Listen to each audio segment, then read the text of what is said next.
Dear students of class 11, today I am discussing about the asexual mode of reproduction. How many types of asexual mode of reproduction? And I shall describe one by one different modes of asexual reproduction. आज मैं इस video के द्वारा asexual reproduction की बात करूंगा। Asexual reproduction को अलैंगिक जन्म कहते हैं।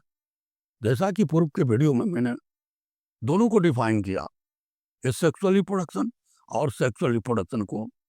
तो एसेक्सुअल मोड ऑफ रिप्रोडक्शन एक ऐसे रिप्रोडक्शन का मोड है जिसमें सिंगल पेरेंट इन्वॉल्व होता है और साथ ही कोई भी गैमेट का इन्वॉल्वमेंट नहीं होता है, यानी युग्मकों का उसमें फ्यूजन नहीं होता है, यानी फर्टिलाइजेशन नहीं होता है, युग्मक बनते ही नहीं। तो एसेक्सुअल मोड ऑफ रिप्रोडक्शन पहले तो देखा जाए कि ये किन किन जीवों में होता है। या प्लांट्स में भी होता है और एनिमल्स में भी होता है, लेकिन एनिमल्स में या लोअर एनिमल्स में बिल्कुल, जैसे प्रोटोजोआ है, पोरिफेरा है, सिलेंट्रेटा है, इसमें यह पाया जाता है। और कुछ जो है यह हेलमिंथ में भी पाया जाता है। ऐसा होता है, एसेक्सुअल मोड ऑफ रिप्रोडक्शन होता है।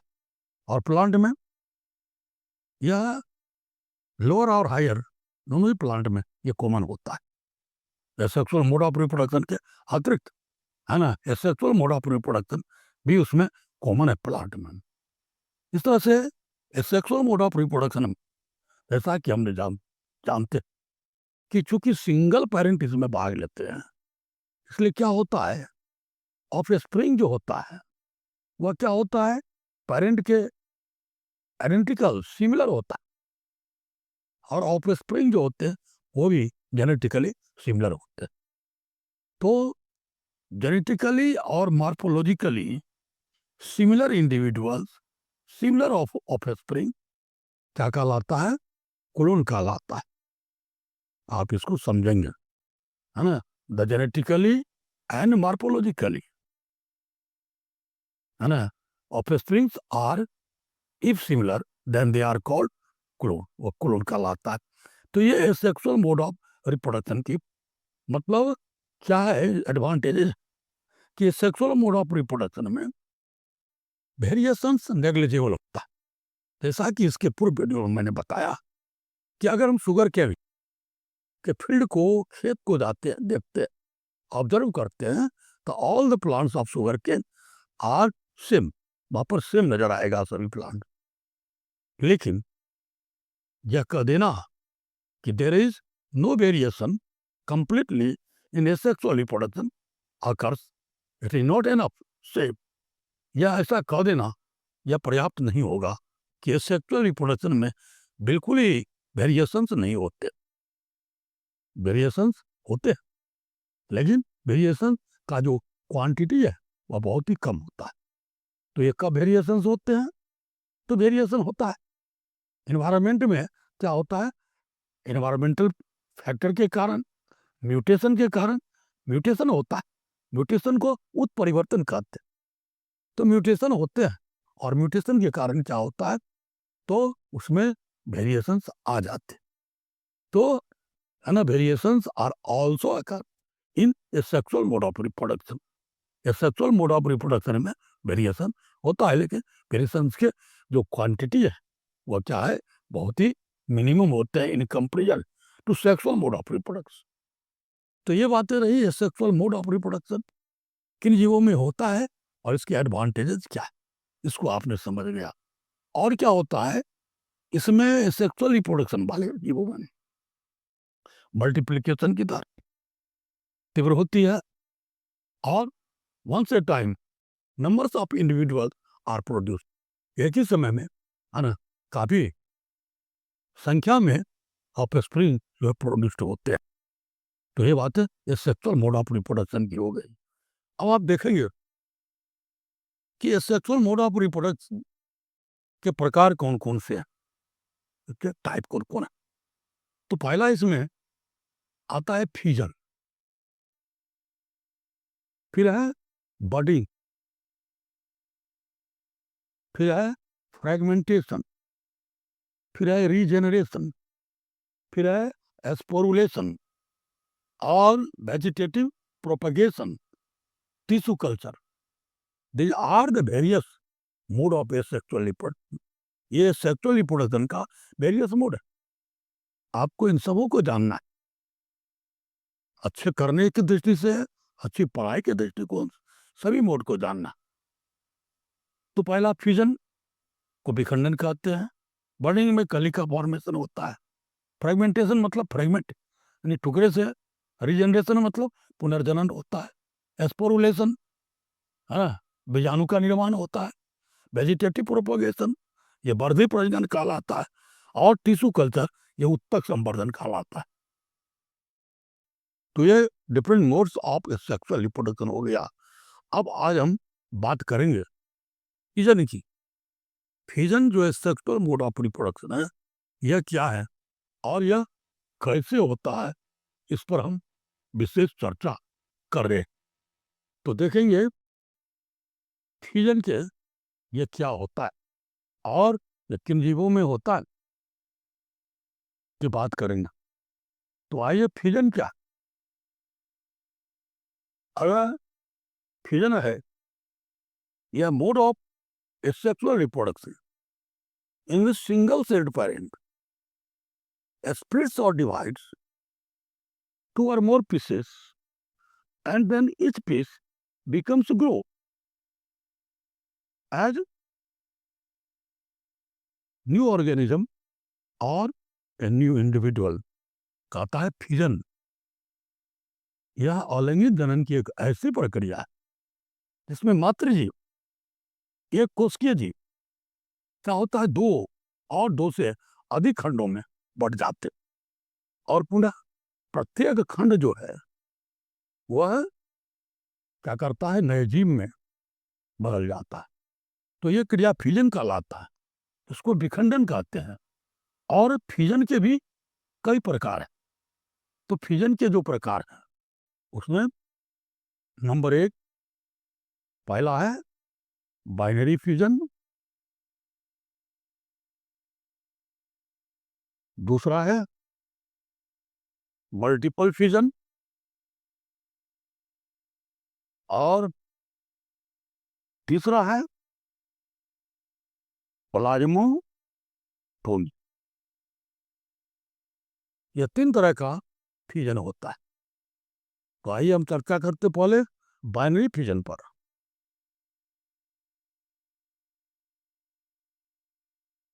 बाइनरी फ्यूजन क्या होता है?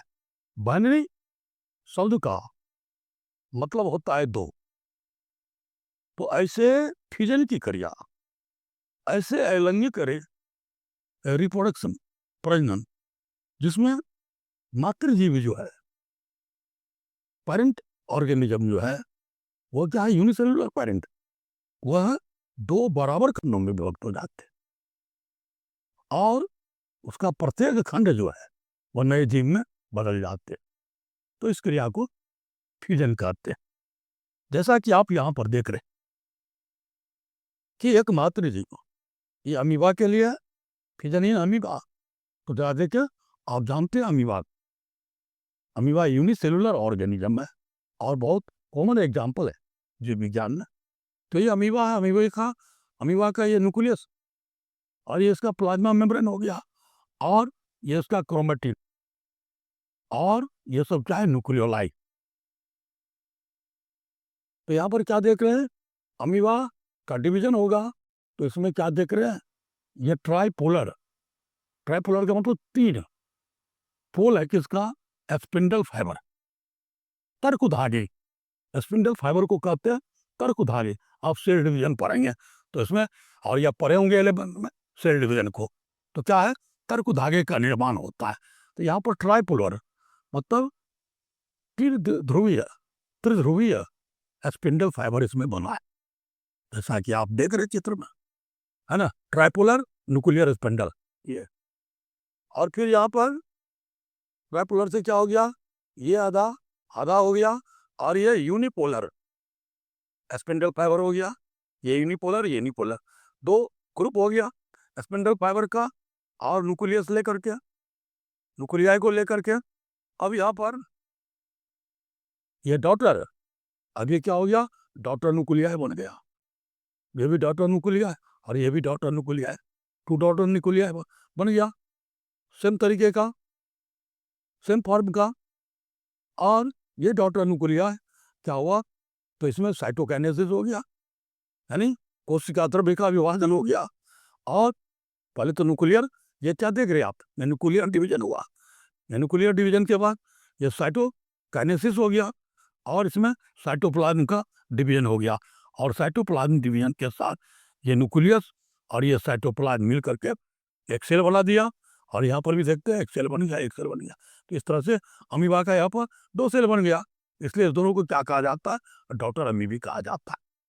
तो ये क्या हो गया, डॉटर अमीबी हो गया। तो इस तरह से हम क्या देख रहे हैं, अमीबा में बाइनरी फिजन होता है।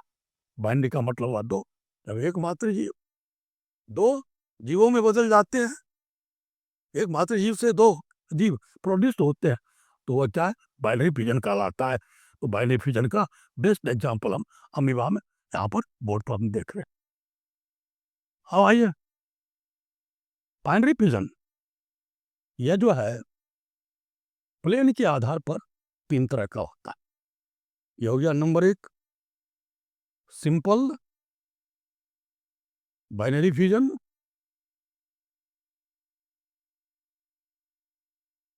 दूसरा है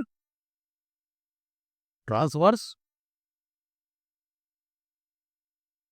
बाइनरी फिजन।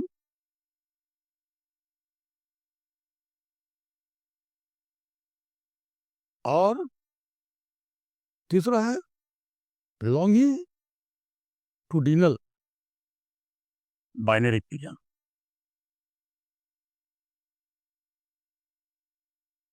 ये तीन तरह का हो गया। पहला है सिंपल बाइनरी फिजन। तो सिंपल का मतलब होता है सरल, साधारण बाइनरी फिजन हुआ द्विखंडन, है ना। बाइनरी फिजन का मतलब हुआ द्विखंडन। तो सिंपल बाइनरी फिजन में यह होता है कि पेरेंट जो ऑर्गेनिज्म है वह किसी भी प्लेन पर दो बराबर भागों में बढ़ जाता है, तो उसको सिंपल बाइनरी फिजन कहते हैं। तो ये सिंपल बाइनरी फिजन किसमें हम देखते हैं, तो ये सिंपल बाइनरी फिजन अमीबा में होता है। अमीबा किसी प्लेन पर दो बराबर भागों में विभक्त हो जाता है, तो ये सिंपल बाइनरी फिजन हुआ। दूसरा है ट्रांसवर्स बाइनरी फिजन। ट्रांसवर्स का मतलब हुआ अनुप्रस्थ, यानी लॉन्गिट्यूडनल एक्सिस हुआ और उसके ऊपर क्या है, गोलाई में, है ना, और ट्रांसवर्स कहलाता है। जैसे पैरामीशियम में होता है, यानी वह बीच में जाकर यहाँ से ये बीचों बीच कट गया, तो अच्छा होगा, जैसे यहाँ पर कट गया ये, तो ट्रांसवर्स हो गया। तो दूसरा जो बाइनरी फिजन है वह क्या है, ट्रांसवर्स बाइनरी फिजन, यानी इसका जो प्लेन है वह जीव जो है वह चाहे अनुप्रस्थ प्लेन पर दो बराबर भागों में बढ़ जाता है, तो ये ट्रांसवर्स बाइनरी फिजन कहलाता है। तीसरा है लॉन्गिट्यूडिनल बाइनरी फिजन। क्या होता है लॉन्गिट्यूडिनल बाइनरी फिजन, क्या होता है, लॉन्गिट्यूडिनल यानी लंबाई के अनुदिश सब जीव दो बराबर भागों में बढ़ जाता है, लेफ्ट और राइट में, तो ये क्या कहलाता है, लॉन्गिट्यूडिनल बाइनरी फिजन कहलाता है। तो इस तरह से यूग्लिना में आप देखेंगे चाहे लॉन्गिट्यूडिनल बाइनरी फिजन होता है। तो इस तरह से simple binary fission, transverse binary fission और लॉन्गिट्यूडिनल बाइनरी फिजन, यानी बाइनरी फिजन की भी तीन प्रकार है ना। तो प्रारंभ में हम लोग पढ़े थे कि सीधे बाइनरी फिजन हुआ, लेकिन यहाँ पर फिजन का तीन प्रकार हुआ, simple binary fission, transverse binary fission और लॉन्गिट्यूडिनल बाइनरी फिजन। तरह से फिजन तीन प्रकार के, यानी बाइनरी फिजन ये तीन प्रकार के हो गए। अब आइए मल्टीपल फिजन की बात करते हैं। तो मल्टीपल फिजन क्या हुआ, मल्टीपल का मतलब होता है बहुत, है ना। मल्टीपल बाइनरी फ्यूजन में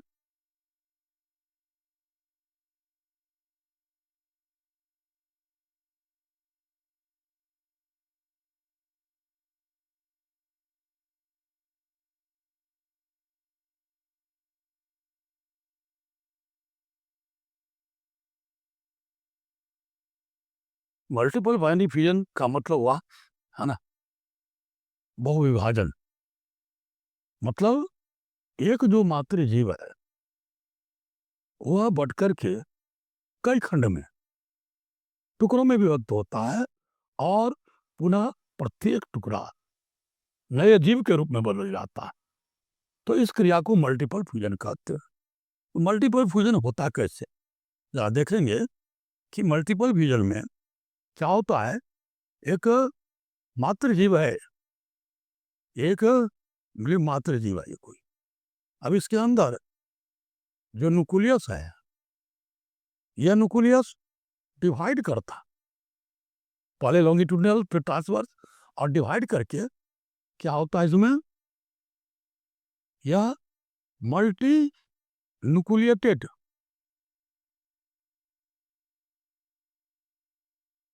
यह क्या करता है, मल्टी न्यूक्लिएटेड रचना बनाता है। और तो क्या हो गया, मल्टी न्यूक्लिएटेड स्ट्रक्चर हो गया। और ये मल्टी न्यूक्लिएटेड स्ट्रक्चर क्या करता है, थोड़े थोड़े साइटोप्लाज्म से ये गिर जाता है, ये साइटोप्लाज्म से गिर जाता है, और गिर गया साइटोप्लाज्म से, छोटे छोटे साइटोप्लाज्म से गिर जाता है। Epitope cytoplasm surrounded by epitope cytoplasm, epitope cytoplasm से यह गिर गया। अब गिरने के बाद न्यूक्लियाई और एपिटॉप साइटोप्लाज्म मिल करके क्या करता है, ये डॉटर सेल्स बना दिया। अब ये डॉटर सेल क्या होता है, तो यह सेल मेम्ब्रेन के अंदर यह व्यवस्थित होता है। यानी सेल मेम्ब्रेन के अंदर ये जो डॉटर सेल है, यह इस तरह से एक सीक्वेंस में, यानी इसके सरकमफेरेंस के अनुदिश के पेरीफेरी पर जो है यह इस ढंग से यह व्यवस्थित होता है।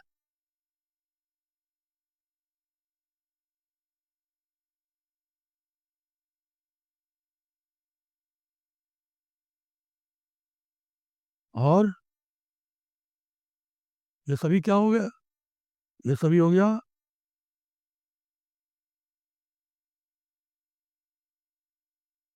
सभी ये डॉटर सेल है।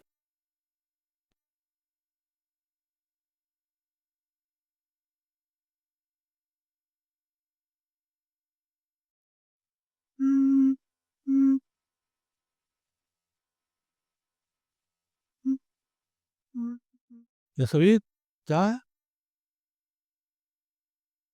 डॉटर सेल्स और स्पोर्स में बन गया। तो अब क्या होता है, अंडर द फेवरेबल सरकमस्टेंस, पर्यावरण की उचित परिस्थिति में यह रप्चर कर जाता है।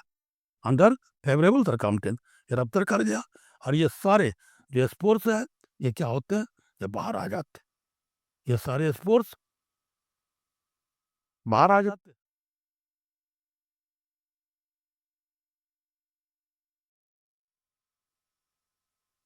ये सारे स्पोर्स बाहर आ जाते हैं।